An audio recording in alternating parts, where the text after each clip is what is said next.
There is no safer shelter than this. It is perfectly hidden in the crevice between two 10,000-ton boulders. The space inside not only doesn't feel crowded, but the outside also blends perfectly with the surrounding environment. Even in a blizzard with temperatures of minus 30 degrees Celsius, living inside is warm, comfortable, and cozy. After all this time, when we see Ali again, he and his sister-in-law appear in our sight as usual. This time, the sister-in-law was the first to discover an ideal den, so Ali immediately took off his backpack and carefully observed the surrounding environment. In such a cold and hungry climate, icicles hung on the huge rocks, proving that the temperature here had reached its extreme low.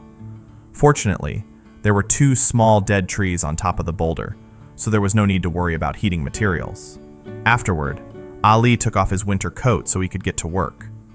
After successfully combining the shovel and the wooden handle, he began to clear the thick snow accumulated at the entrance of the cave. He moved quickly and forcefully, and soon cleared an area to stand on. At this time, the space inside the cave was obviously much wider, but it could only accommodate his sister-in-law. But he was not discouraged, and continued to dig with the shovel, trying to expand the space inside the cave. Fortunately, the soil inside was very dry and not frozen, which made the excavation work relatively easy. Although it was freezing cold outside, his inner passion was like a burning flame.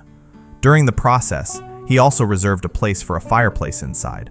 The fireplace was located in the deepest part of the cave, which could not only ensure the full use of heat, but also ensure that the smoke was smoothly discharged through the gap. After he had deepened the cave to half a meter, he went nearby to collect some dry withered grass to use as kindling. He also collected some dry firewood, which would become important fuel for lighting the fireplace. Ali carefully carried these materials back into the cave. Afterward, Ali scraped some wood shavings to act as tinder. After constant friction, he easily obtained a fire source. The flames spread rapidly under the ignition of the dry, withered grass and wood shavings. As the temperature inside the cave gradually rose, Ali worked with more energy. To prevent the melted snow from flowing back into the cave, he completely cleared the snow at the entrance. In addition, he also dug a drainage ditch. As snowflakes began to fall from the sky, after he finished his work, hungry and cold, he broke off a straight branch and made it into something like a toothpick. He skewered a few pieces of room temperature preserved meat on it. At this time, the firewood in the fireplace had turned into red-hot charcoal in a blink of an eye. This was definitely the best time to roast food. He gently placed the meat on the charcoal and slowly roasted it with the remaining heat. Soon, a tempting aroma of meat filled the air. Although the wind and snow outside were getting stronger, the warmth inside the cave formed a sharp contrast with the severe cold outside. Allah sat by the fireplace, quietly waiting for the meat to cook. The tempting aroma not only made his taste buds tingle, but also made him temporarily forget the cold and loneliness outside. After it was cooked, he quickly enjoyed a skewer. He did not forget his sister-in-law, who was waiting patiently outside. The sister-in-law also ate heartily without being polite. After the two of them had a hearty meal, Allah, holding his tools, braved the wind and snow and went deep into the forest. He carefully shuttled through the woods, collecting the building materials he needed. At this time, the snow scene was like a picture scroll spread out before his eyes. He carefully stepped on the snow, afraid of destroying this tranquility and beauty. After returning to the camp, he moved the collected wood indoors and then used some small sticks to quickly assemble the frame of the door. To save time, he directly used a bedsheet for the door panel.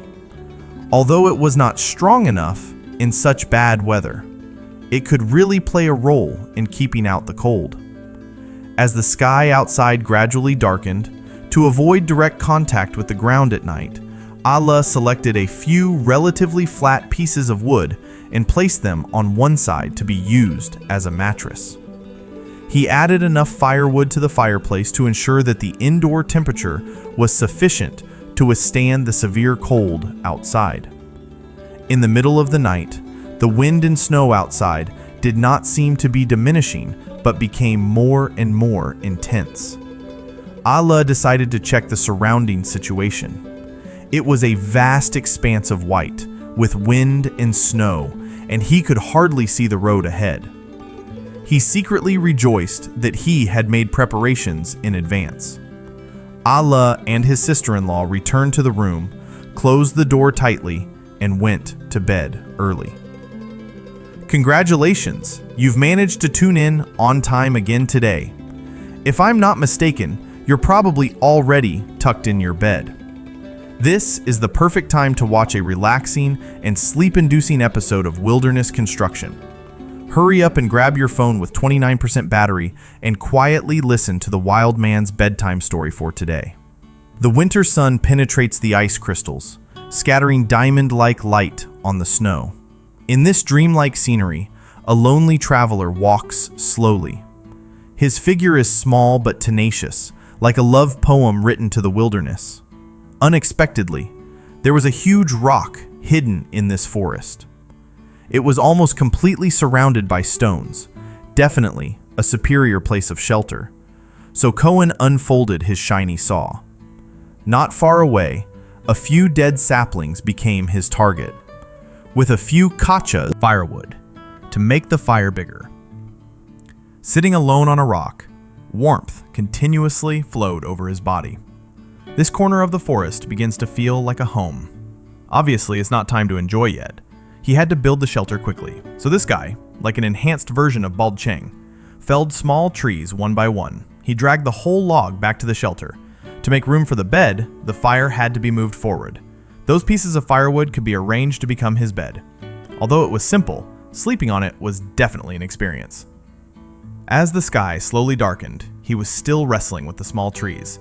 He didn't stop until he had collected enough firewood. The tops of 2 sticks were tied tightly with a rope. Leaning against the huge rock behind, it became the roof frame of the shelter. The surroundings were then patched up with more sticks, and branches and leaves were needed to fill the gaps. The originally plain shelter suddenly had the feeling of a home. He also made a small stand to support a windbreak wall so that more heat could be reflected into the shelter. It wasn't until late at night that his shelter was finally completed. Dear time. On the stove, the sausages were already sizzling hot. Paired with a few slices of bread, this was his dinner for the night. After devouring it all, he wrapped himself up tightly and lay down in the shelter. The forest test for him had just begun. Minus 33 degrees. He finally survived the worst night. The small stove burned all night long, which kept him from freezing into an icicle. When it dawned, he quickly drank a cup of hot tea to warm himself up. The treetops were already covered with golden light. Everything around was quiet. Cohen knew that a new adventure was about to enter the next chapter. This wild forest was endless. After walking for a long time, he encountered a scaled-down version of the rock. This guy seemed to have a special liking for stones. So, he took out his shovel and got busy. Afterwards, felling small trees became his routine. Under the iron saw, the small saplings surrendered one by one. Fortunately, there were countless trees in this wild forest, so consuming these was nothing unusual. Just collecting small trees was not enough. He also collected dry bark, withered branches, and rotten leaves. When he returned to the shelter, it was already getting dark. Under the cover of the moonlight, he calmly lit the small fire. With the stove lit, Cohen's mind seemed to have settled down a lot. The crackling sound became the loudest music in this wilderness. He warmed himself by the fire, as calm as if he were sitting in his own living room. However, the snow hanging precariously overhead had to be cleared, lest it accidentally bury him. Then he cleared a space on the ground. This would be where he would lie down tonight. The roof was supported by sticks leaning against the rock wall. Once the basic frame was in place, a green blanket could be laid on top. Shelter was immediately propped up. He had been out for several days. Although every meal was not bad, tonight he had to improve his food. He put the small steak directly on the stove to grill. In just a few minutes, he was eating a delicious meal in the wilderness. To spend the night comfortably, the burning flame could not be extinguished. So he stocked up on a lot of firewood. With everything ready, he slipped into the shelter. He was very close to the stove. If he felt the fire was too big or too small, he could adjust it with a kick. On this unwitnessed night, civilization and wildness reached a brief alliance, until the morning light gilded everything. You guys are still awake at this hour? If I'm not mistaken, your phone battery should be around 52%. This is the perfect time to watch a relaxing and sleep-inducing snow camping video. It's a godsend for insomniacs. I guarantee you'll have a sweet dream after watching it. The biting cold wind, the thick snow. Old Boo has no navigation and no modern equipment. Only a simple bag and the instinct honed by decades in the wilderness. This is by no means an ordinary trek. The footprints of varying depths on the snow hint at some unknown chase. Old Boo kicked the soft snow to one side. The cleared space could be used to set up a shelter. Obviously, this tent covers a large area. He deftly picked up the ground pegs and hammered them in, as if putting a tight band on the tent. The snowflakes kept falling. Old Boo seemed to have gotten used to it and continued to work at a leisurely pace.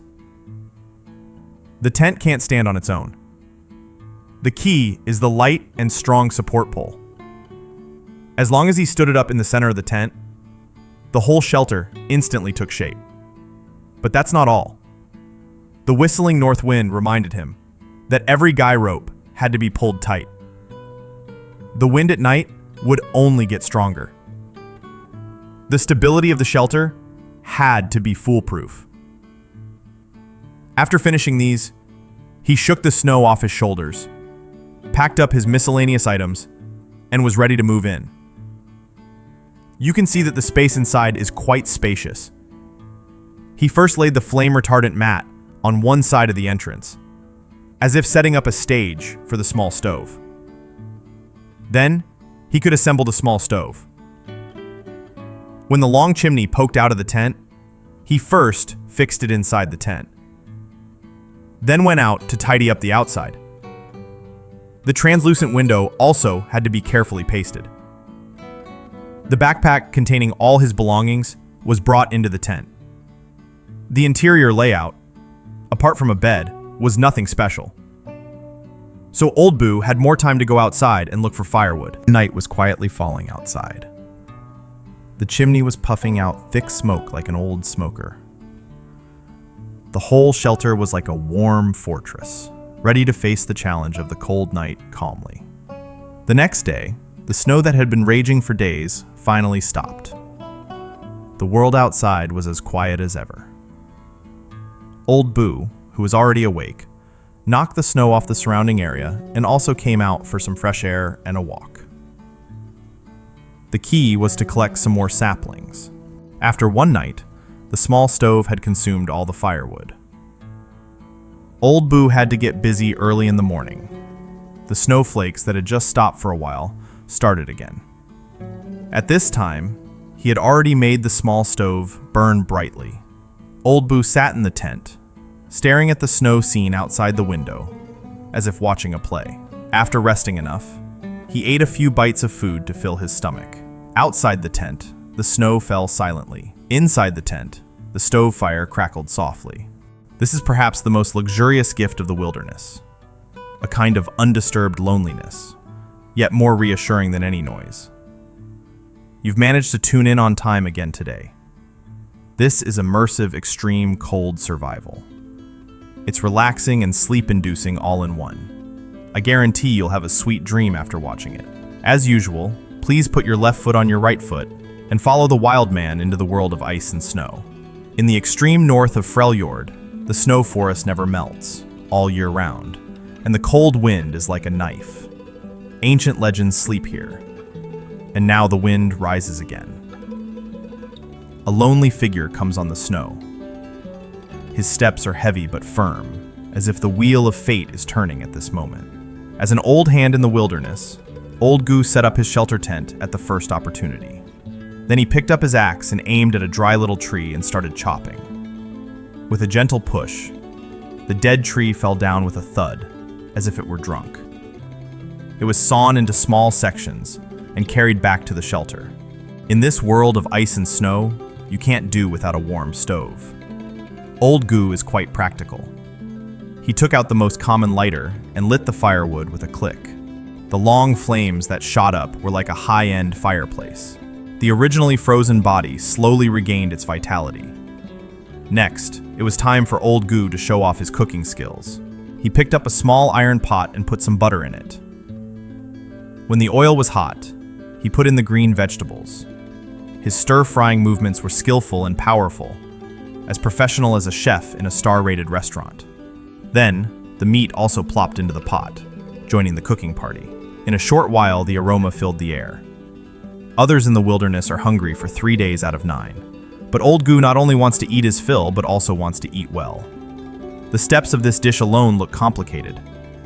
Eating this in the wilderness is as delightful as celebrating the new year. Before eating, he added a whole small tree was used up. The flames were lively and bustling. He also happily finished his dinner. Afterwards, this guy even played a tune. In the middle of the night, I'm really afraid he'll attract some small, wild monsters. When a group of wild monsters surrounds him to listen to the music, the scene is exhilarating to imagine. The next day, he continued to wander in the forest with his luggage. He walked deeper and deeper into the forest until he saw an open space. Without a word, he took out his shovel and got busy. The snow on the ground gave way, leaving him a good spot. This guy's shelter construction has always been unconventional. He first spread the tent on the ground. He tightened the ropes and his small nest was slowly propped up. Although the area is not large, it is enough to shelter him from the wind and cold. After settling his luggage, he took his sled to find those saplings again. The method of dealing with the small trees was the same as last time. First knock them down, then saw them into small sections. This makes it convenient for loading, preventing them from falling out on the bumpy road. Back at the shelter, he arranged the firewood. As soon as the lighter was used, thick smoke billowed in front of the door as if going to a market. He used the sled as a reflective wall so that more heat could be directed into the shelter. Although it was still early before dark, he had already lit the kerosene lamp. It turns out that this guy is not only a gourmet in the wilderness, but also a hidden artist. The shelter became more vivid under his brush. I didn't expect him to be so skilled. A perfect day is coming to an end. Old Goo has already grilled 2 sausages. The stove fire is crackling warmly. The white world has also turned into a warm tone. At this moment, even the wind of Freljord has become gentle.